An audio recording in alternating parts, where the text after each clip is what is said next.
Hey everyone, this is Stacey. And this is Erin, here with our trusty sidekick, Carl, to introduce you to our brand new podcast, I Said Goddamn. Woo! And just so you know, Carl is a dog. He is a dog. Sorry, I forgot to mention that. He's Erin's dog. And he's amazing. He's a little stud muffin. Carl, say hi. Oh, good boy. We are two lifelong besties who are here to share with you stories of murder, unsolved mysteries, hauntings. They could be paranormal stories. Basically, any kind of story that makes us say, God damn. Exactly. So we thought we'd start this off with something that made us say God damn this week in our lives. So, Stacey, would you like to tell me something that made you say God damn this week? I would love to.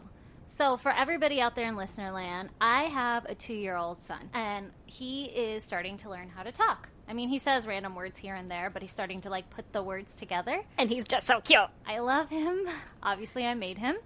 But she's partial. I may or may not allegedly cuss like a sailor, in my daily life, and on this podcast as well, you will hear. So if you have sensitive ears or you have children in the car, please do not listen to this. Or do, but that's your own discretion. That's true. You are the parent. You get to decide.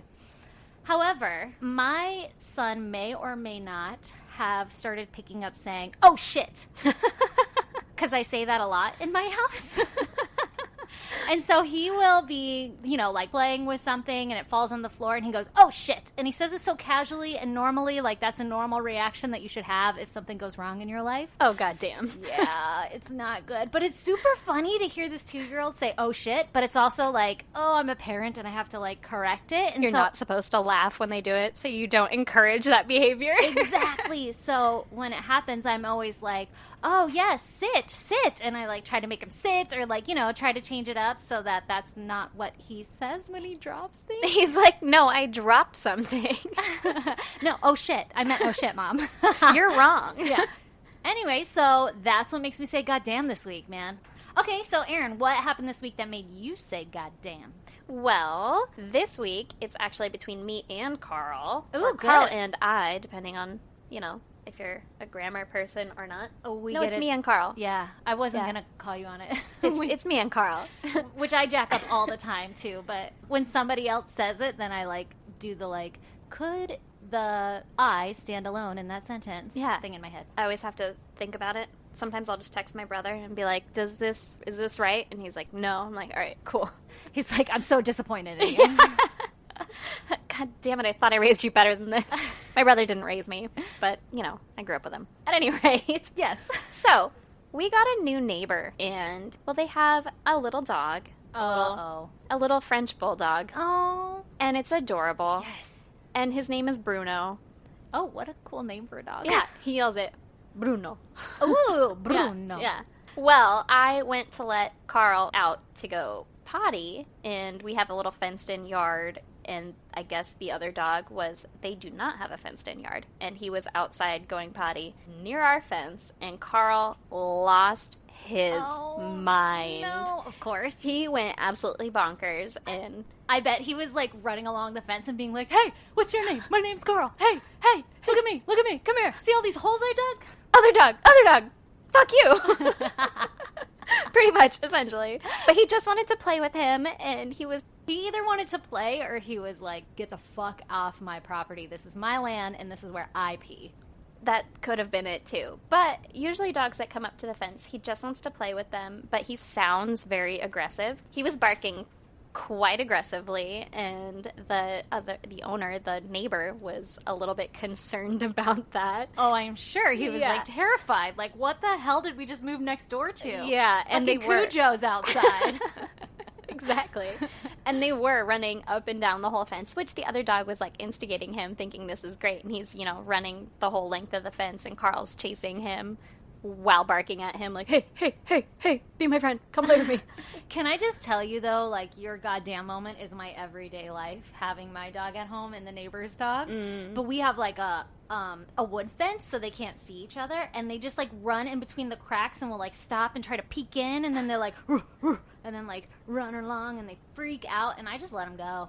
Yeah. Our neighbors must hate us. They might. I mean, these guys said they're going to put up a fence, but I believe that they're going to connect it to our fence. So this is going to be my everyday life. And it's a chain link fence, so they'll see each other. If I were building a new fence and my neighbor already had an existing fence, I would just connect it. Yeah. I would too. I mean, it's cheaper, but I'm just saying. Quarter cheaper if you're making a square. Yeah. They're going to be face to face. And Carl is pretty big, so he can, like, look over said fence. Well, maybe they can make, like, a doggy run or a doggy door, and they can, like, visit each other. Yeah, as long as they're okay with Carl. Which he has said, we've told him, don't worry, Carl's friendly, which, like, every owner ever says. Yeah. But he really is. Well, he yeah, but they say weird. that until he's, like, ripping out the man's jugular, and then they're like, this is so weird. He never acts like this. He's never once killed a man. He's never once bitten a jugular. Yeah. I think he'd pretty much just only kill someone if they were, trying to murder me or something. Yeah, that's a good trait to have in a dog. Yeah, that's why I have him. And also because I love him. He's the best. He's just so cute. We just love you, Carl. My little stepmuffin. But the neighbor's terrified of him. We told him, don't worry, he's friendly. And he said, he scares me. Well, so really your story makes your neighbor say goddamn. Oh, it kind of does. Yeah. He was probably like, goddamn, that's an enormous dog. So we got a threefer. Yeah. All And right. That's our story for this week. I like it. Okay, so are you here to tell me an interesting crime / mystery / haunting or something kind of story? Are you ready for I'm this? so ready. Ooh, voice of an angel. I thought so too. Okay, so my story this week is about Blair Adams. Okay, Blair Adams. That's his first name, which I really like that name. Just a side note. It reminds me of the Blair Witch Project. Ooh. It reminds me of Gossip Girl. Oh, I didn't watch that. I think it was Gossip Girl. I don't know. One of the main characters is named Blair, and I was like, I want a little girl named Blair. So if you have a little girl, don't name her Blair. That one was. This is a man. But, okay. So it's, It's gender neutral, which I'm all about. Yep. With your Erin name. Yeah, my Erin name. At any rate, he is from British Columbia. Okay. So, Canada. Yes. For all of those in geography. Yeah, I suck at geography, so I'm secretly happy you said that, even though as soon as you said Canada, I was like, duh, but, Yeah, like, obviously. Initially, but also, I was like, British Columbia. It could have been like, I don't know, somewhere in Cuba, because I'm awful at geography. But it's not. It's in Canada, just in case you're wondering. Well, he was the foreman of a local construction company. A foreman, you say? So he's got a good job. Yeah. To be a foreman. He's pretty, like, a respectable man. Yeah. Well, He is the foreman. funny you say that. He is respectable because all of his friends and or coworkers said he was very friendly and optimistic, and everybody loved him. Nobody had anything bad to say about him. Oh. Yeah. This is going to make me sad. Yeah, probably. So he was an all-around really good guy. He was a really great guy. However, he did have a history of drug use, but that was, like, in his past, because he's 31. He's a grown-ass man now. Do they say what kind of drugs? Because, like, if you're talking, like, pot, like, who hasn't? But if you're, like, crystal meth, it's a little sketchy. They didn't specify, but, yeah, crystal meth would be a little bit more of a quote-unquote history. A little bit more of an escalation, one might say. I dabbled in meth, you could say. I bet he started with pot since it's considered a gateway drug. Oh, yeah. That's a joke. We also live in California, so pot is legal here. Indubitably. And, it's no longer a gateway drug, I guess. Oh. Maybe it still is. I don't know. Street smarts. I bet the gate is just open on drugs, and they're like, listen, come through. Come on in. I don't know what I'm getting at there. Come on in. The gate is just open now, and so the bar is lower. Exactly. You have to start with Coke, and that's going to be the... And then we'll be concerned for your well-being. That'll be the gateway drug. So, in the summer of 1996, Blair began to get anxiety and mood swings and stuff like that, and he was getting insomnia, and it just kind of came out of nowhere. No one really knows, like, what provoked it or anything like that. Because he was, like, a perfectly normal dude, and then out of nowhere, he, like, can't sleep. He starts to get... paranoid. Yeah, he started to get anxiety, and yeah, exactly. He started to get paranoid, and his mood swings and stuff were frequent and wild. I guess it affected his sleep so bad to where, like, his mom noticed, which they didn't specify whether or not he lived with his mom, but... Yeah, but his mom. I mean, I'm a mom, and so are you, so you would notice if your son was... acting strange. Yeah, like, especially after 31 years of knowing him. Yeah, exactly. So the mom was like, hey, It seems like you haven't had any sleep lately. Yeah. What's going on? Exactly. Well, the mom was like, what's up? And he was like, I don't think I should tell you about it. Oh, okay. If my son came at me with that, I would be fucking digging so hard. I'd be like, well, now you're going to have to tell me. Yeah, you have to tell me about it. What is it? Yeah. So then on July 5th, 1996, so that same summer, he took all of his money out of the bank, which was roughly $6,000. That's shady. Yeah, super shady, right? Okay. He was like, oh, I'm just going to need all this. I'll take all of my possessions and belongings, my monetary possessions. Yeah, and he emptied his safety deposit box, Oh. which had... Yeah. Well, who has one of those, first of all? But, Right? Wait, when was this, 96? Yeah. I can't really speak to 96 safety deposit popularity because I was a youngin'. That's true. But I feel like that's like only rich people who have trust funds have safety deposit boxes. Yeah, or like... If I had a safety deposit box, it would be like the deed to my family property or like grandma's cookie recipe. Just don't want anyone to get their hands on that. It wouldn't have anything of monetary value, and that's because I don't have anything of monetary value. I'm poor. Aw, it's okay. So, he emptied the safety deposit box, and it had thousands of dollars in jewelry and gold and platinum and coins and stuff in there. Yeah. Coins? Yeah, coins. I guess they're old Ooh. coins. I don't know. But he put them very safely in his black fanny pack. A fanny pack? Because 1996. Yes. Oh my God. Do you think... Okay, wait a minute. Questions. Go on. Do you think he walked into this bank with his fanny pack and he opens the submarine vault door, and when the door opens, right in the center, there's like safety deposit boxes all over the walls, right? But in the center there is one, and it's in a glass case with a light shining down on it, and he walks over and he's like, this is mine. Oh, yeah. And then he like opens it with the key, or the worker opens it with the key, and But Blair it's like is two keys because it's super secure, right? Oh, good point. Yeah, like the worker has a key and then Blair has a key, and they have to unlock it simultaneously, and like it opens like a lotus blooming. Inside are his precious metals, and then he just like opens his fanny pack, which is attached to his Oh, he's definitely wearing belly. it. Yeah. And then he just like opens it up and then slides his hand across the safety deposit box and scoops them all into his fanny pack. Like you would take puzzle pieces off a table. Exactly. But like right into his fanny pack, all of his precious jewelry, and then he just zips and like turns around and walks out and says, "Good day, sir." Yes. That is probably exactly what happened. Okay. So he empties all of his money out, and he gets all of his stuff out of his safety deposit box, put it in his fanny pack, and then on July 7th, 1996, so just 2 days later, he tries to enter the United States through the Canadian-U.S. border by ferry. Oh, Yeah. you can enter by ferry? Apparently. Oh, I think I knew somebody who like had a bus or something, and they took the ferry across to either enter the Canadian border or the U.S. border. But that's a thing. Like, people will like drive their cars onto a ferry, and then It was, okay, it also says that Border Patrol was like, dude, I can see all your cash and valuables and stuff inside your car, and that's suspicious as fuck. And I was like, how is he entering by ferry with a car? But you just explained that, so that makes a lot of sense. Ba-doom. So they didn't let him in then. No. Okay. They were like, you're a drug mule. Because I can see all of your jewelry and your valuables. Like, why do you have those out on the passenger seat, I guess? And that is typical behavior of drug mules. Yeah. So then the next day, Blair goes into work, and he quits his job. Oh. And then he buys a plane ticket to Frankfurt, Germany. Oh. Which, like, he's just trying to get out of Canada, I guess, because he was trying to go to the U.S., and then he's trying to go to Germany, Yeah. I guess. This guy's kind of erratic right now. Yeah, and the plane ticket is leaving the next day. Oh, he's really erratic. Yeah. He's making irrational decisions. Yeah, he's just spur the moment, like, I gotta get the fuck out of here. So then, right after he booked the flight, he showed up unannounced to a friend's house in a panic and asked her to get him across the border because someone was after him and trying to kill him. Oh my gosh. So he doesn't even wait till the next day to go to Germany. He's like running to his friend, like that night after he buys the ticket, he runs to his friend and is like, fuck, get me out of here. Yeah.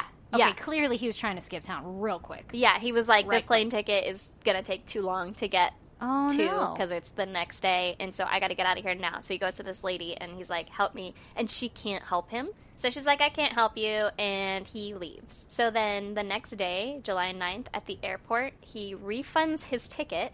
Okay. So, he's like, psych. yeah. I love weird. that he traveled to the airport, though, to refund. Like, never mind. Yeah. Do you think he got there and he was like, let's go? And then while waiting there, he's like, nope. This is going to take too long. I don't know. It didn't specify that. But he went there and he refunded his ticket, and then he rented a car, drove back to the border, Oh. And this time he got across. Oh, he got into the U.S. Yeah. I guess Okay. he learned, and he didn't have all of his jewels on the seat, I guess. Yeah, then you're not suspicious. Which, by the way, I love that you can just, like, come back after a couple days of being denied entering the border, and then, like, a different person could be on duty, a different border patrol person, and they'd just be like, yeah, come on in. Only if you're in Canada. That's Okay. America. So, at any rate, he drives to the Seattle airport and buys a ticket for the first flight out, which happens to be going to Washington, D.C. Oh, across the country. Yeah, and it's a one-way ticket, which, a little bit of a side note, the lieutenant that was investigating this case said that he bought this one-way ticket for $770, but he could have bought a round-trip ticket for, like, $300. Oh. So, like, this guy was just not making good decisions. No. Because even if you're not going to come back, you might as well not spend all your money. So he ends up going to Washington, D.C., which lands early Wednesday, July 10th at 6:30 in the morning. Okay. He rents a car from there and drives to Knoxville, Tennessee. God damn, this guy's just, like, fucking traveling the Yeah. U.S. He's He's going to just say world, but he didn't. Hopping around. He Well, didn't. I mean, countries. So that's I about think. 500 miles away from Washington, Oh, my gosh, D.C. that is a mini road trip right Yeah. there. Which, like, you didn't want to just wait for a flight to Tennessee? You Or couldn't. why didn't you just fly from Seattle to Tennessee That's if what that I'm was saying. your destination? Yeah. Oh. Like, Oh. you didn't want to just wait for that flight, or what? But he was Maybe- trying to get the next flight out. Yeah, Do he you just think- went next flight. I don't know if Okay. Tennessee was, like, his end game or Uh-huh. anything, but here we go. So, Okay. in Knoxville, he stops at a gas station to fill up, and then he starts having some car troubles. And Uh-oh. Yeah. On a road trip? Yeah, on a road trip. That's not good. Nobody wants car troubles on a road trip. Does he have AAA? Did not specify, but he did have the attendant of the gas station there who he was like, hey man, can you help me figure this shit out? And Oh. the attendant was able to identify the problem super quickly. Ooh, somebody who needs a pay raise, huh? Mhm. Also a mechanic. Want to know what the problem was? Yes, I do. I'm dying to know. Well, he locked himself out of his car. Oh, okay. Uh-huh. And he was driving a Toyota. Wait, that was the whole problem? Yeah. That was his car trouble. Yeah, that was his car trouble. He locked himself out of his car, but he was Uh-huh. driving a Toyota, and he had a Nissan key that he was trying to unlock the car with. What? Yeah. What? Did And he so have- he couldn't unlock it, and the attendant was like, this car doesn't go to this key. Or was there somebody at the gas station driving a Nissan with a Toyota key and they were like, hey man, I'm having car troubles? I too am having car troubles.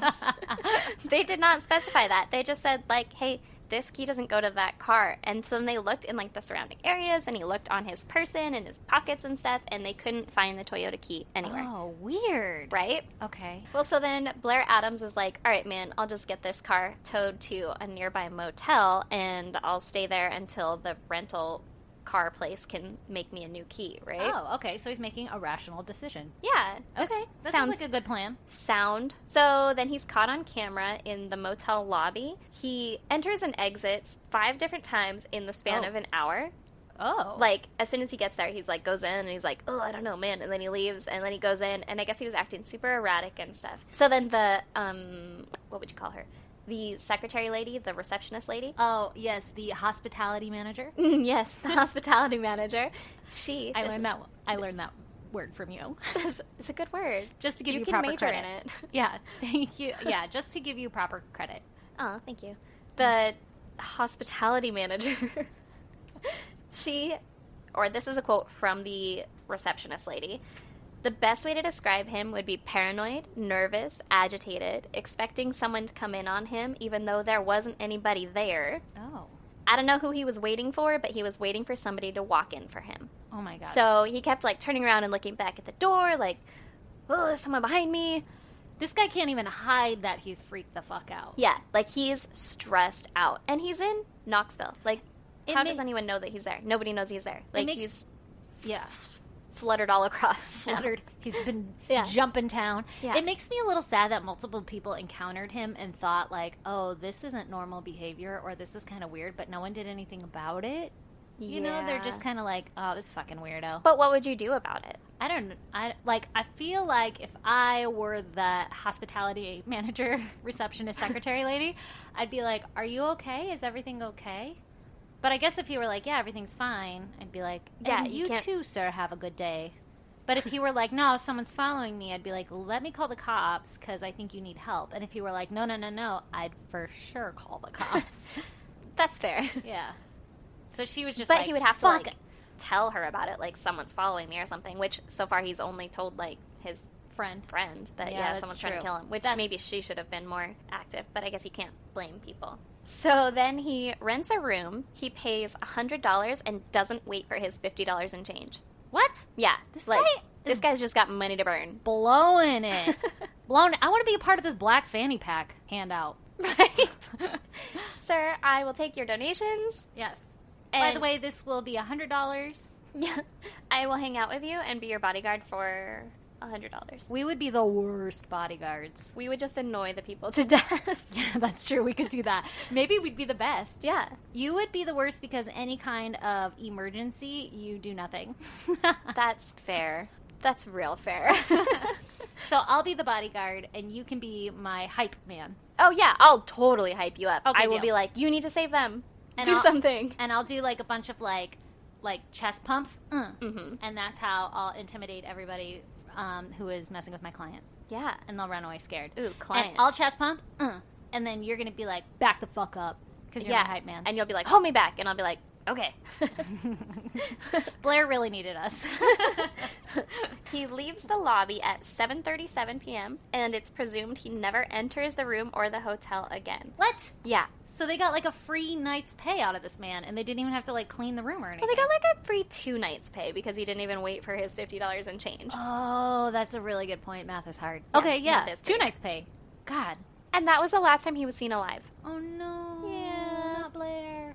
Not Blair. I'm so invested in him. I know. He's such a nice, respectable foreman. He was. So then on July 11th, 1996, which is the next day, some construction workers of an unfinished motel about half a mile from the motel that he was staying at find his body in the parking lot. No. Yeah. In the parking lot? Yeah, he did. Okay. So here is the crime scene. Are you ready for this? I am on the edge of my goddamn seat. What happened to Blair? Well, his shirt was ripped open. Okay. His pants were removed. Oh. Mm-hmm. Oh. Both socks were inside out. Oh. Inside out? Inside out. That's weird. Is real weird. Were they on him? Or were they on the ground? Doesn't specify that. I thought they were on him. If they're on the ground, that's not as weird. Because, like, when I rip my socks off, they go inside out. You're a monster. I'm not a monster. How do you take you, like, daintily slip your little toesies out so that they stay? Because I don't want to flip them right side out after the laundry. So that is a very valid point, and I'd like to say that I do the same because every time I'm folding laundry, I'm pissed that happens. But that happens more with my pants because my socks, I honestly just leave inside out and, like, pair them together, and then when I have to go put them on the next morning, I flip them inside right. She's looking at me like I'm a monster. You take your pants off inside out. Oh, wait. So that's another thing is they said that the way that his pants were removed was as if somebody else had removed them, not as if he had removed them himself. What does that mean? I assume it means that he removed them inside out, which is why I was looking at you like you're a fucking monster. Oh, like because somebody else removed them. Yeah, because like if you were to grab someone's pants pants from the waist and pull down, they would like flip inside out, I would imagine. Okay, so for sure that happens to me. When I remove my own pants, they flip inside out. But I'm wearing skinny jeans. I wonder what kind of jeans Blair was wearing. It was 1996, so they were probably baggy. Maybe they were Jinko jeans. Wait, even if they were baggy, though, if somebody else were pulling them up, maybe it's like a bit of frenzy or whatever. But if you were wearing skinny jeans, wearing skinny jeans in the heat is like wearing a second skin. It's fucking miserable.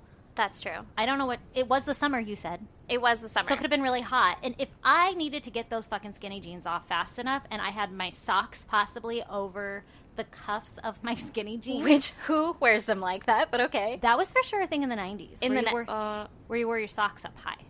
I don't know, over your pants. I don't know about that part. But if I ripped them off fast enough because I was hot, I could flip my fucking socks inside out. I don't know that you would be hot at night in a parking lot outside. I also wouldn't be taking my skinny jeans off. Probably not. Hot at night in a parking lot. Whether it's hot or cold. That's fair. So then, scattered around him is about $4,000 in Canadian, American, and German currency. Oh. What? So, like, where he was from, where he is, and where he was potentially going the first time he booked his flight. Exactly. Yeah. All of the places that he had or was gonna try and be traveling. At any rate, it was scattered around his body. So, like, if somebody killed him, they didn't rob him. Yeah. This wasn't like a robbery. His fanny pack, his infamous fanny pack. Yes. was found with the golden jewels still there. On him? At the scene. They didn't say that it was on him or not because, like, his pants were removed, so it'd be weird if he was just wearing a shirt that was ripped open and a fanny pack. But, I mean, to each his own. But it was still there. Okay. So the Toyota car keys that had mysteriously been missing were found about 10 feet from his body. What? Yeah. How? Right? They were missing. So maybe, like, someone at the gas station while he was getting gas, like, I don't know, switcherooed his keys. Or maybe it was a guy that was, like, hunting him, which I don't know how you hunt someone in 1996. But I don't know either because there wasn't, like, social media. Yeah. Okay, that's weird. Maybe like the Snapchatting. I'm at a gas station. Lock my keys out of my car. Yeah, come kill me. Maybe his Toyota key was in his fanny pack. Maybe. Because I have lost shit in my purse that I don't really carry around. But when I do have a purse, I lose shit in there all the time. And I'll dig and swear that I found it. Or, not that I found it. But I'll dig and swear that it's in there somewhere and never find it. And then later, I open it up to go get something else. And there's my fucking chapstick or whatever I was looking for. Right at the goddamn top. Later, you, like, slam on your brakes in your car and your purse flies forward. And that's the only thing that flies out of it. My chapstick. Yeah. Like the The universe one is thing like, you were looking for. the universe is like, Found here it. it is. Yeah. Exactly. But usually if I'm driving and I slam on my brakes and my purse flies forward, it's just like a shit ton of tampons that fly out. Yeah, that's fair. Every time I shove more tampons in my purse, just in case, because you never want to be somewhere and bleeding like a stuffed pig. So I have way too many tampons in there. That's true. I just got a new purse, though, so mine is free of The standard one the tampon. unwrapped Yeah. fucking bottom of the bag tampons. That's when you know you're desperate. Don't use those. Please don't use those. Yeah. So, a number of cuts and bruises were found on him. He had a defensive wound on his hand. Oh, no. But the cause of death was a hard blow to his abdomen that ruptured his stomach. Okay, what the fuck? Yeah. Ew. Oh, Yeah. that's a thing? I guess. Who knew that was a thing? Who knew? I imagine it would have to be a very hard blow to your stomach. Ugh, I'm gonna throw up. Ugh, why? Well, I don't know. Someone to kill him. That's why. Maybe it was like somebody with a baseball bat. Could have been. Like a Louisville Slugger. Oh, There was- my God. Yeah. That's a terrible way to die. I feel like that would take a long time to die from. I feel like that would take a long time to die. Like internal bleeding type stuff. Ugh. But there was no sign of sexual assault because his pants were off. So, I mean, I guess they have to check for that. That's actually very interesting. Why would they rip his pants off? I don't know. He wasn't like... Yeah. How do they know he wasn't assaulted? Because he's like a dude. I mean, his beehole was intact, I guess. Oh, that's actually a really good point. I was thinking like somebody like ripped his pants off and then tried jerking him off or something. Oh, the mysterious jerker. The serial jerker. That's so weird. That would be really weird. That's slightly embarrassing that I didn't think of, the other ways. Yeah, I guess. I mean, I guess somebody could have jerked him, but there wasn't, like, residue on him. What kind of residue would there be? Well, I guess his own semen. Or, that's true. But, like, what if he Jergens. just never... yeah. Jergens. Lubriderm. If you're going to be a serial jerker or wanker offer, then you need to be carrying around some Lubriderm. Yeah, you're like a courteous jerker. Yeah. So there was also no drugs or alcohol in his system. Oh, okay. Because, I mean, he had that history of drug use or whatever, but he wasn't. Oh, that's actually interesting. So then, like, obviously his paranoia was true because something happened to him and he didn't rupture his own stomach and give himself defense wounds. Well, yeah. Some of the theories were like, well, maybe it was suicide, but he had a defensive wound, and his friends and family and stuff were like, he wouldn't have killed himself. What But, a terrible way to commit suicide. yeah, that sounds pretty awful. I don't know how you hit yourself so hard in the stomach that you kill yourself. What? But then another theory would have been an accident, like if it was a hit and run or something. Oh, that's a good point because they're in a parking lot, so a Yeah. car could be driving there. Yeah. Oh. However, the injuries were not consistent with a hit and run. They were more consistent with a beating. So he was definitely murdered. What did he do to get murdered? We don't know. Ugh. So God damn. it wasn't a robbery, though, and it wasn't a drug deal gone bad because he had all of this money around him. Like, a drug dealer wouldn't just be like, whatever, I don't need that, it's fine. Yeah, they drug would for dealer sure would take take that shit. Yeah. Like, I'm gonna buy so much crystal meth with this. Yeah, or whatever his drug of choice would have been. Yeah. Oh. And they said, like, I guess he could have been hunted, but in 1996 there wasn't social media. Like, you're not up to date on live streaming where you are all the time, so how would someone follow him from Canada to Knoxville. What if? Uh-huh. Go on. What if he was killed by a hitman, and whoever hired the hitman was like, make it look like an accident? So they were going for the hit car thing, but, like, medicine is smarter than that, and they can tell that he was actually beat. Yeah. But that still raises the point, like, what did this very respectable man do to have somebody want... Oh, we just don't know. And we're never gonna know. Yeah, and that's it. That's all I have. Unless somebody knows anything about this and you're listening to this, could you please tell us? Maybe tell the police. Yeah, probably tell the police first, because it's still open. Like, it's a cold case, but it's not closed. Oh, that's so sad. Yeah. How fucking weird. Yeah. That creeps me out. Yeah. I don't like it. No. Mm-mm. I just want to know why he was so, like, he was paranoid. What did he think was happening? Like, why was he paranoid? Did he have, like, signs that someone was watching him, or was he getting threats? Like, yeah, what was happening to make him know that somebody was after him, or that he should be paranoid? Or make him think that. And he wasn't on drugs or anything, so, like, I guess it could have been, like, a psychosis or something. They said that there was a history of mental illness in his family, but okay. this all came about in one summer, so that'd be a really quickly onset. Yeah. Like, I don't know, schizophrenic or whatever. Yeah, whatever it might be. Yeah, and no, actually, I heard a thing recently on NPR, and there's not actually evidence that points to mental illness being a factor of causing a crime or a murder or suicide. I don't know about suicide. Suicide it might be. But, like, if you, like, you're not more likely to commit a murder or a crime just because you have mental illness. All right. I literally just saw my reflection in the mirror, and I got scared. Who's behind you? Someone's back there. There's a mirror behind me, guys. And Erin just saw her own reflection. And it doesn't look like me because my hair is up and it's weird. I bet it's hard to see, too, because there's a window behind you, so the, like, bright light. I'm just a silhouette of, like, an alien-looking head. And it's scary. Surprised you're not terrified looking at me. I mean, I have been, but we're also telling terrifying stories, so there's that. So, Stacey. Yes? Would you like to tell me a story? I would. Okay. I'm so excited. So I'm going to tell you the story of John Lang of Fresno, California. I have not heard this one. Okay. Well, he was a 51-year-old male from Fresno, and this happens in January of 2016. So it's pretty recent. Yeah, really recent. So this John guy, he was kind of like an activist of sorts, and he would find things that were risque or... You know, he would, like, call people out on their shit in blogs. And so he was kind of an asshole?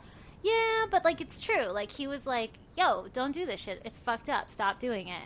You know? And it kind of got him into some trouble. One of the peoples that he targeted was the Fresno Police Department. Okay. That's probably not someone you want to mess with, but all right. I know, right? But he uncovered that they were doing this, like, license plate scanning scam where they would go to poorer neighborhoods and they would go to, like, the retail stores like a Vons or a grocery store or Target or Walmart, and they would drive through the parking lot and they would scan the license plate, like enter in the numbers, and anytime they would get a hit on an outstanding warrant or ticket or something of a criminal nature, they would then wait outside of the parking lot, and when the person would drive away, they would follow him or her a couple blocks and then pull them over and say that they happened upon their car and they found that they had this outstanding warrant, and then they would ticket them or whatever, and this was to, like, increase revenue and stuff within the How did he know that they were doing that?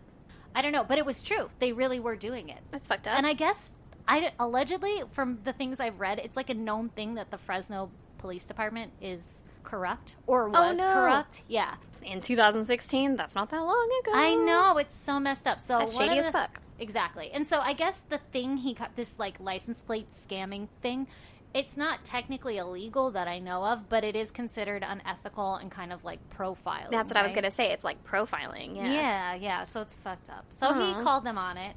And he said that once he started doing that, he started to notice, like, police activity outside of his home, and he felt like he was being followed and being harassed by the police. Okay. So John puts cameras on the outside of his house to monitor all this shady police activity he claims that's going on.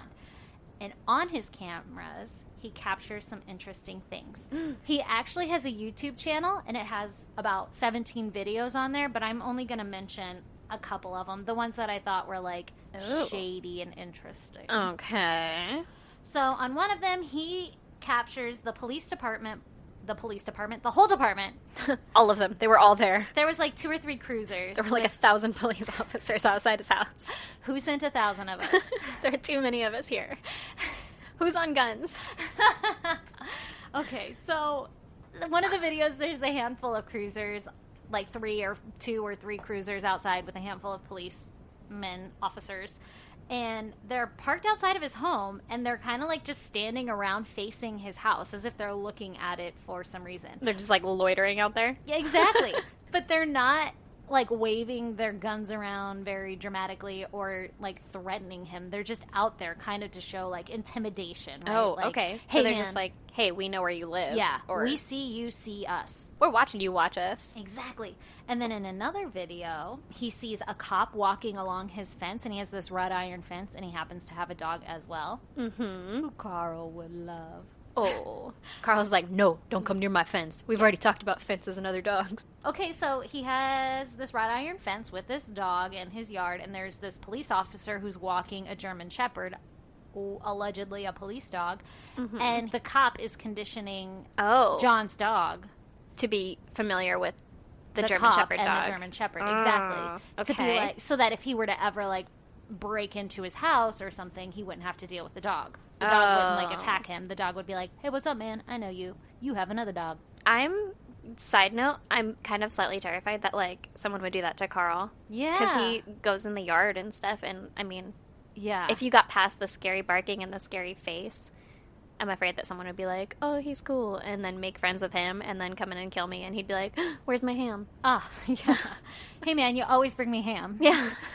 And then another video, it's just like common, like he lives on a busy street, and so there's a lot of cars driving by all the time. Okay. And in this particular video, nothing exciting happens, but there is like a 20-minute gap in the actual footage. So it's just cars driving by, and then halfway through, it stops and picks up right back like 20 minutes later. So in the footage, you see a car driving halfway across the screen, and then it jumps to like another car in another lane driving away. Okay. And he thinks that like the police department accessed his system somehow remotely, and What? like, yeah, and like turned the cameras off so that they could get into his house. Okay. And then like turned them back on, or deleted the footage, or like maybe of broke them into like his house. walking up or whatever it might be. Yeah. Well, It's that's like, shady as fuck. yeah, it's an unexplainable gap. I said, God damn. Exactly. And then another thing, I want to know, did he ever go out and like, hey, what are you guys doing out here? Like confront them? Because Brandon would go out and be like, why are there cops out here? Like, what's up, guys? hey guys, what's going on? Yeah. I wouldn't, but Brandon would. I don't know if he ever did. I did read in some of his like writings that I guess they like harassed him on the street, like he was like mowing the lawn or something, and he says they were harassing him. Like catcalling him? Yeah, I don't know. Yeah, cut that grass. I watched the video though because in his comments he would write like harassing me and obviously a police officer, and then I would watch like that particular one where he's mowing the grass, and I'm like, it's not obvious that he's harassing you at all. It just looks like some guy walking by. Oh. And then he like stands So there and he's talks on his considering phone. harassment like just being there. Just Yeah, existing. I So they're guess. just existing there and he's like harassment. I get, yeah. I Okay. mean, like, some of the shit is really weird. Like, this last video I'm going to mention, Mm-hmm. it shows a van pulling up outside of his house, and the slider door opens in the back. God damn it, I hate those vans. Yeah, it's like a raper van. Yeah. And then there's a dude with a camera on a rig in the back of the van, and he's filming he's filming John's house. Like a ghetto Google Streets. It is like a ghetto Google Streets, exactly. And in the front seat, there's a driver, and it looks like he's talking on his phone, like on speakerphone. But you know, like when you're driving and you have the phone on speakerphone and you think it's called hands-free just because it's on speakerphone, but really you're still holding it? Yeah, the people that try and get away with that, but it's still not hands-free, and you're obviously talking on your phone. Yeah, it's like up by your face, like you're eating a slice of pizza. Yeah, exactly. You're just going to eat your phone. Yeah, so there's a guy in the front doing that. So he thinks that the police department come up and film him, and there's somebody feeding back information to a third party. The driver is feeding back information to a third party saying he's there or not. Like, hey, he's in the window checking out this sweet van that we have driving by. Well, not even in the window. He thinks that this camera is a thermal imaging camera. Oh, God damn it. Right? What? Who just has those, first of all? I guess the police department might. I don't really know what they're equipped with. I don't either. And I don't know what one looks like, but this thing looks fucking weird. It doesn't look like just like a standard camera in my infinite knowledge of cameras. Yeah, which is your phone camera. Exactly. Yes, it doesn't look like just a lens. He wasn't just holding up an iPhone. Okay, well, I mean, it was 2016. Yeah, no, it was like a possible. legit camera on a rig thing. Anyway. And so he thinks that the police department were checking to see if he was in his house. And here's why he thinks that they want to get access to his house so bad. Mm-hmm. He's convinced that they're trying to break in and set him up on charges. Oh. And here are the 2 charges he listed. Okay. The first one is they think that they're trying to bust him for the use of false emission stickers on jet skis. Okay. You know, what the fuck? Because, I mean, isn't that like a $25 ticket? And then you just get the real emissions ticket? I don't actually have a jet ski, and I I don't don't know either. how he would know this. Like, did he go out to his garage and he was like, these stickers aren't mine? These aren't the ones I purchased. Somebody must have broke in. This just kind of seems like a way to, like, get away with not having up-to-date tags. Is that the same thing as emission stickers? As tags? I guess. I on don't a know. car? I don't own jet skis. I don't either. But either way, they would have to wait for him to go jet skiing, and then they'd be like, aha! Got him. Yes. Well, was it summer? The moment we are waiting for. Does It he was go January. jet skiing? Oh, well, they're going to have to wait a while. Yeah, that's kind of weird. Okay, and then the other thing, which is like even more intense, is he thinks that they are trying to bust him for child porn, and that What? I know, and he genuinely thinks that like this gap in time on the cameras and stuff, that the cops busted into his home and copied his hard drive to get a good game plan for an arrest, so that they can charge him with like child porn possession. So they could Did break he in. have child porn possession? It didn't say, but I think he also thinks they're going to break in again and put child porn on there. Like, they broke in one time, and they were like, let's get to know this guy's hard drive. This is really speculative. Yeah, he sounds a little crazy, Yeah, right? he does sound a little crazy. He sounds like my guy. A little paranoid, Yeah, but little what's- messed up. I agree, 100%. But what's weird is there's, like, video footage to support that he could or could not be being harassed. I That mean, he there's could be video harassed. footage to support that people exist in his neighborhood.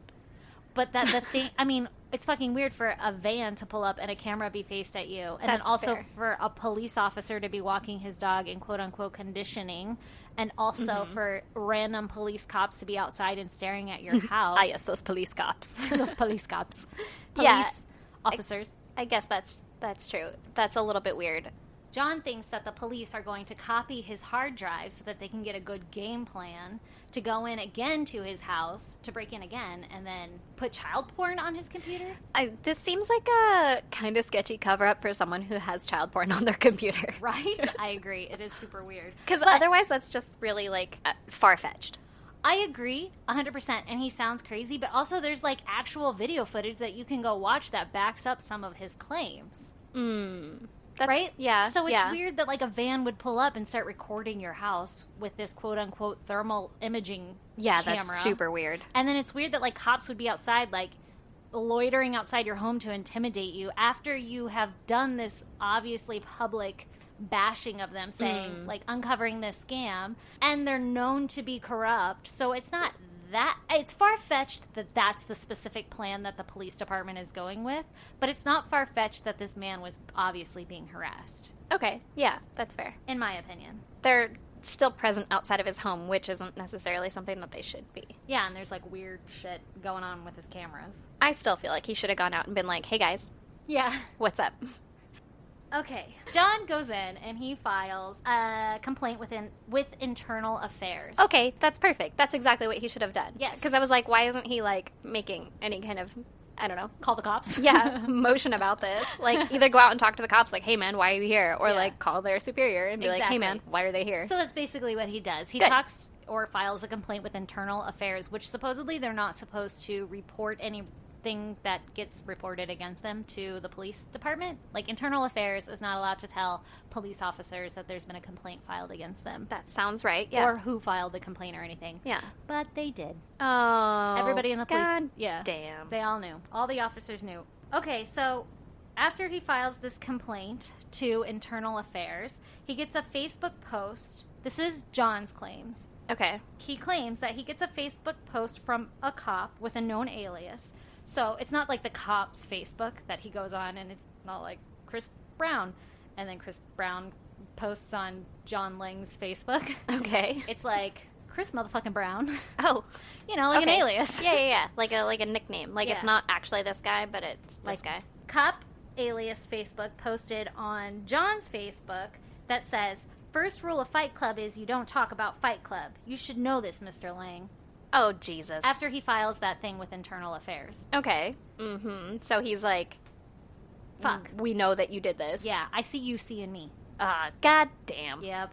And then Facebook activity gets real interesting on John Lang's page. Oh, I'm excited. Okay, so January 14th. Uh-huh. John posts, "Just wanted to give you guys a heads up. If anything happens to me in the next day or two, it will be the result of Fresno Police Department, my neighbor, and an employee at my job, Payless Brakes and Tires on Blackstone." Okay, so John thinks that not only are the Fresno Police Department after him, but also weirdly his neighbor, and also an employee at Payless Brakes and Tires, Which where is he like works. his coworker then? Yeah. Okay. Maybe he was a manager. Oh. And that seems kind of weird, but I do remember reading randomly that he had posted a report that was complaining, saying that the cops had gone up to his coworkers and said he was being investigated for child pornography, so, like, tell us about him. Oh, God. So he's, like, turning his coworkers against him. Well, I think he's like, yeah, like the cops are turning his coworkers Yeah. against him. So he's like, my coworker's going to kill me because child pornography is like an insane charge, right? Yes. However, I don't think I would kill someone if I found out that they had child porn, mostly because I'm not a murderer. I was going to say, that's because you're sane. Yeah. This guy doesn't seem very sane. Like, what he's saying is But, like, his employee or his coworker person probably wasn't going to murder him either. Exactly. But again, Yeah, it's because you're okay. sane. That's This guy fair. doesn't seem very sane. He seems, I mean, like I said, he's got some evidence, but he also it seems pretty far-fetched, some of the things he's claiming. So then January 15th, his Facebook posts is to a reporter and his name is Corin Hoggard, and I guess he's like a reporter with a local news station, like ABC News or something. Okay. And John says, "Corin, you want some news? Corrupt Fresno cops are going to try and kill me this weekend, possibly tonight. Oh, Jesus. This is no joke. Please follow up on my story regardless of what happens or what version the cops and the Fresno Bee come up with. Please check out jodymurray.com and my YouTube." And just so you know, the Fresno Bee is like another online reporting article. It might actually be a publishing, like an actual physical publish too. But just so you know, that's what he's referring to. Okay. So regardless of what the media reports or what the cops say, check it out. Okay, so he's going to die this weekend. That's or what tonight. he's claiming, yeah. Okay. Maybe tonight. That's That was January scary. 15th. January 16th at 7:30, he posts a video of people that he thought were going to kill him. Side So note, he made it through the night. Woo! he did. He survived. Fucking liar. John Lang, why you gotta lie? You know, You're fucking up Corin's stories. he was just predicting, and he's Yeah. not a mind reader No. or a psychic. He's got some time to work on it. Well, Or does he? yeah. So January 16th at 7:30, he posts a video of people that he thought were going to kill him. And in his post, he says, "If I turn up missing or dead tomorrow, remember this van." And it's a shot of, like, outside of his house, from one of his cameras from outside the house. Okay. "I think I seen a couple of guys sneak out the side door and into a building when it was parked in the carport this afternoon. I've been causing the city of Fresno a lot of problems recently, which I now regret." And then it shows the video, and in the video, it is literally just a carpet cleaning van parked right outside his house, and there's a dude, like, standing outside. And then the last part of his post says, "Sign on the door says, guaranteed carpet cleaning Fresno." So he's like, these people are faking to be like they're cleaning the carpets around here. But I think I saw somebody come out of the back of the van and run into the building next door to me. Like the empty building. I guess it was an empty building next door. Who lives next to an empty building, first of all? I know. Second of all, so it's kind of like the, I'm delivering flowers, but really I'm here to murder you, like Terminator. Ooh. Smell this. All right. bitch. Smell this, bitch. Does this smell like chloroform to you? Let me see. Also, maybe by empty building he means just like empty house. Okay. I don't know. Maybe it's not right next door. And we'll never know. We won't. I guess we could just go like look on Google Streets what his house is next to. Ghetto Google Streets. Hey listeners, if you're so inclined, check out what kind of building is next door to John Lang's house. You can Google the address. It's on like all the reports. And then send us a picture, because we're too Oh. lazy to Google right now. Yeah, I want to know what the fuck's up with that. Yeah. And then I'll forget later, so. And then I'll be like, why don't we have this picture of this random ass building?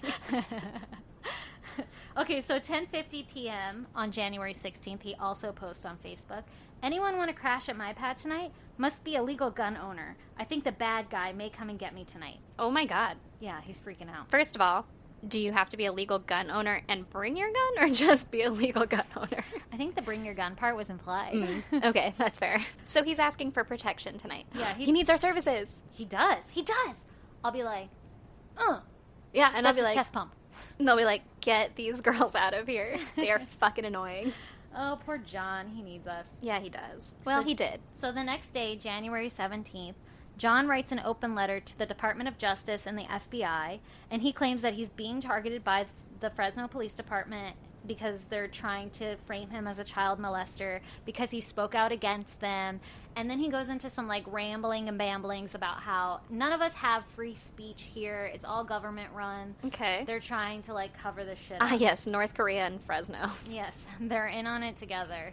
It's basically what he's getting at. And I read this, and it was, like, kind of babbling and all over the place. Okay. I mean, so he's like, not mentally... Dude is okay. freaking the fuck out. But I guess I would be, too. But he's also somebody who says outlandish things and is okay with, like, the response of that. There's no call to action in the letter for, like, the Department of Justice or FBI to do anything. It's just like, hey, this is fucked up.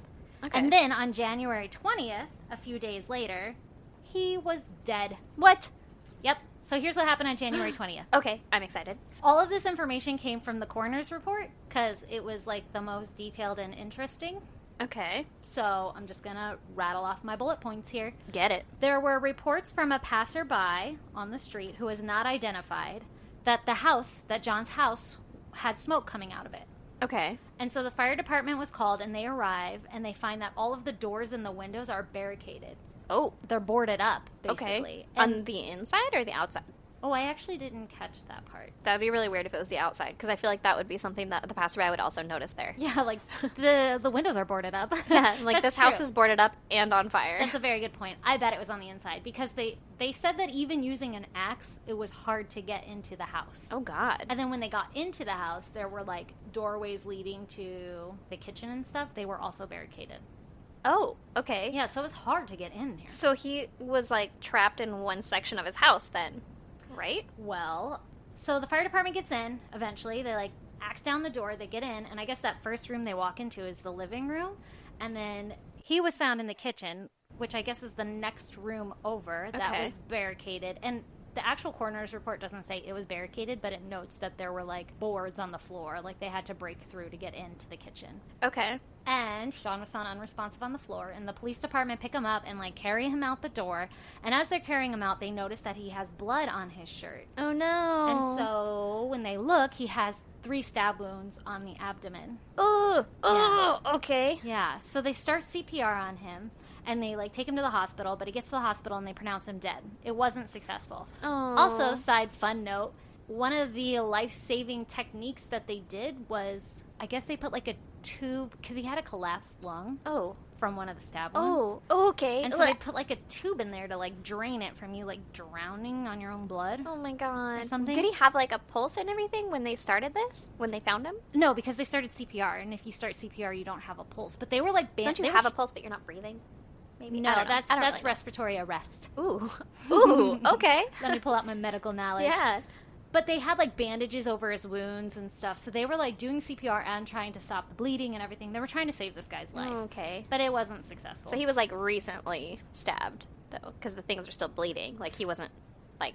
Exactly. And what's interesting is the coroner reports that, like, when he or she walked into the house in the living room, there was a mattress on the floor, and the house was in obvious disarray.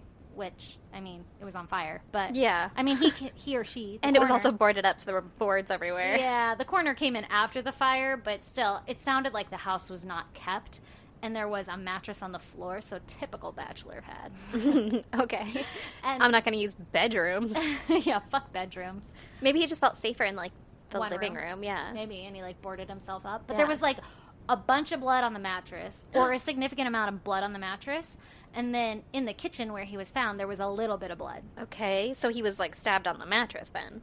I would think so. Do you think whatever. I'm not sure where in a stabbing you produce the most amount of blood. Ooh, you know what? Actually, I don't really know, but it takes a minute for things to start to bleed. Yeah. But not that long if they're, like, deep. I don't know. I don't know either. I also don't know if lungs bleed more or not. Ugh, gross. Ugh. I never want my lungs to bleed. So the paramedics try to revive him. It obviously isn't successful. They get him to the hospital. He's pronounced dead, and they call the coroner in. And the coroner comes in, and John is already in a body bag. Okay. Zipped up on a gurney. Okay. And he unzips the body bag and notices that he's naked. The coroner puts paper bags around John's hands and taped it up to, like, preserve any kind of evidence. So they start to perform the autopsy, and these are the final findings for cause of death in the autopsy report. Okay. I'm ready. The cause of death is A, inhalation of smoke and soot. Okay. B, fire. What? And then other conditions, multiple stab wounds. Was he burned? He didn't have any actual burns on him, but he did have a lot of soot on him and a lot on his upper lip. And I guess, like, his nasal cavities were very red and irritated from breathing in smoke. Oh. Also, Okay. the 3 stab wounds in his abdomen, none of them punctured anything like a critical organ in a way that caused his death. So technically his heart had been stabbed a little bit. Oh, it sounds pretty critical. Yeah, but there's, like, a sac around your heart, and there was some blood in there, but it didn't, like, stab into any, like, important ventricles or arteries or anything like that. Okay. It was injured, obviously, but he wouldn't have died from that. And So, they also say that the blood in the sac around the heart could have been caused from CPR. Oh. Like, because the blood in his lungs and in his cavity, there was a lot of blood in there, and they think that the CPR just kind of helped pump the blood around. Ugh. And so it's really hard to tell if the stab was deep enough to cause that or if the CPR is what caused. The coroner didn't claim that the cause of death was from the stabbing. Okay. Okay. And so... So it's like smoke inhalation was the main the cause of death was smoke inhalation. And then the coroner says that it isn't the coroner's opinion, he or she, that the death was a matter of suicide. So they think that this guy set his house on fire, stabbed himself, and then died in the kitchen. Okay. After boarding himself up in the kitchen, maybe he stabbed and set it on fire. I'm not quite sure what. Was there any part of the house that wasn't, like, boarded up that someone, like, if this was a murder, that someone could have, like, left? Ooh, I didn't see, they didn't really specify how many rooms there were or which ones were boarded. The coroner only talks about, like, the rooms that he or she walked into. So, like, they walked into the front room, saw it was a mess and there was blood. Walked into the kitchen, saw that, like, there was blood where the body was. Okay. And that they were boarded up and the kitchen windows were boarded up. If somebody had murdered him, did they, like, break in, do all this stuff, and then escape and, like, board up a window? Or maybe there was, like, an easy way in and out, and the police or the fire department didn't find it. Yeah, right? Because they had to break down this door. Yeah, they were, or like, the busy. barricade. Like, all hands on deck. Let's get through this door. We got to get through this one. Sir, there's a window. We got to get through this one. Yeah, I feel like they would at least send one person to go look around. So yeah, scout I would out the think back. logically there's not another easily escapable way. But what if the person, well, it would be dumb to hide in the house if you set it on fire. Yeah, because then you're going to die. But it also seems really dramatic to commit suicide by stabbing yourself. I don't think that would be how I would go. If I was going to kill myself, I wouldn't stab myself. That sounds like probably the last thing I would do. A god-awful way to do it. Yeah. Right? And plus he's like, hey, these fuckers are after me and they have access to my house. Yeah. John's terrified for his life. Oh, another interesting point.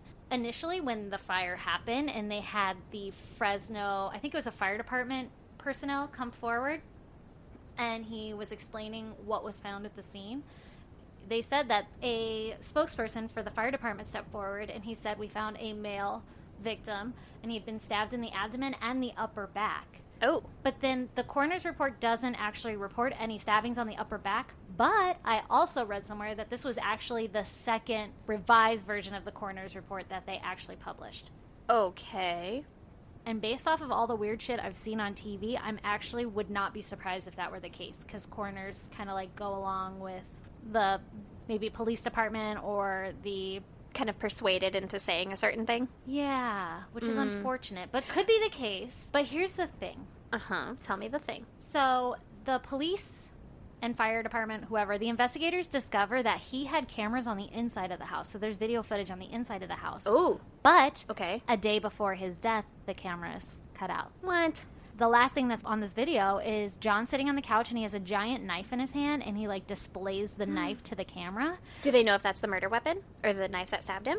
I don't know. The coroner's report looks at 3 knives, but I didn't read anywhere that like he was found with a bunch of knives around his body or anything. But they obviously sent 3 knives to the coroner to be like, which of these knives could have caused these stab wounds. Yeah. And in the report, it says like one of the bread knives that had a serrated edge could likely have caused these, but never says any of them definitely caused them or anything. Okay. But the other 2 were ruled out as like no, and it said like the serrated bread knife could likely cause these type of injuries. Okay, but they would know if the knives had like blood on them. I know. Because if you're going to stab yourself, you're not going to go clean up your knife. I mean, fuck, he like boarded himself up in the kitchen. If I guess if true. he stabbed himself, He had nothing else to do but clean his knives. It's Let's do the weird. dishes. Okay, but wait. So he shows the knife to his camera, and then he goes into another room where he leaves the knife. I don't know. And then he comes back out and walks up to the camera and turns it off. And that's the last footage on there. Okay. Weird, right? Super weird. So they're claiming it's a suicide. It's a little shady to me that it could be a suicide. Like, there's some things that maybe somebody busted in and stabbed him and escaped. I don't know. It's weird either way you look at it. Okay, yeah.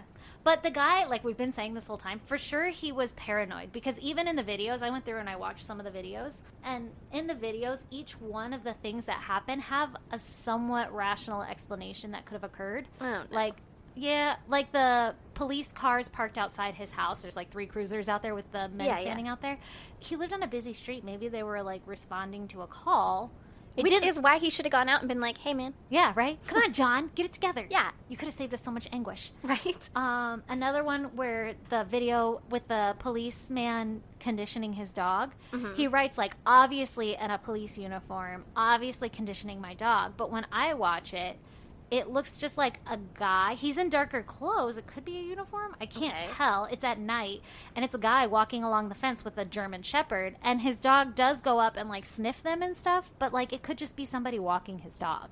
It wasn't obvious to me. And then the other one where the van with the camera pulls up, people who are familiar with video cameras and stuff came forward and they were like, I don't know if that's a thermal imaging camera. It could just be like a rig used for cameras that like freelance video people who like submit their videos to the Sundance Festival. Oh, okay. Those kind of things. They could have just been pulling up to record like a still of his house to use it in their movie. Which would still be pretty coincidental. Yeah, but I guess it is pretty common because you're supposed to have a permit to do that. And so they'll pull up, get the shot they need, and drive away. Oh, okay. Instead of like setting up and whatever. Yeah, exactly. But I don't know. I haven't seen this video of his house in any of my Sundance film festival thing. Independent films. Anyway, so that's the end of that. That's what happened to John Lang. It's still weird. A lot of activists, people who support him, and conspiracy theorists have come forward and said, like, they think that this really happened and that the police department killed him and set him up, and they've been signing petitions for, like, the government to look into the matter. Oh, my God. Yeah. I said goddamn. I said goddamn. All right, well. Wow. That's my story. Wow, that's intense. We're never going to know what happened. Ugh, this whole unsolved thing in our podcast is going to be a little bit of a drain on us, huh? I know, right? So if you guys know what happened to John Lang, let us know. Tweet at us. You know, if you murdered him or anything. Yeah, please let us know. We just need to know. Maybe, like, turn yourself in. But then tweet us, too. Yeah. So that you can reach us on Twitter at ISGD Podcast.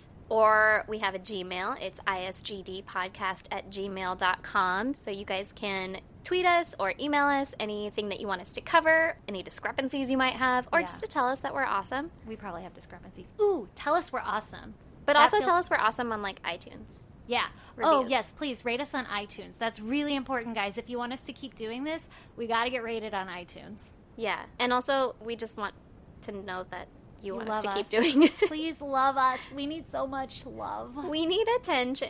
Also, just so you know, we've been like on Twitter already, and we have so many followers already, and you guys are so amazing. You pump us up all the time. Every time you get a tweet, like Erin and I are like, oh, like screenshotting and sharing with each other and like, did you know that this person did this? And I have like a list of people that are like, let me know when it comes out, when we drop our album in iTunes. And I'm fucking tweeting at every one of you goddamn people so that you can know and listen, because we're so excited to share this. It is really exciting to wake up every morning and see all of the people who have tweeted at us or retweeted our stuff or are just awesome. following us. Yes. You're awesome, and we do this shit for you. This one's for you, man. This one's for you, from So the homies. Keep amping us up. We need our hype men. You're our hype men and women, and we love you. Until next time, Bye!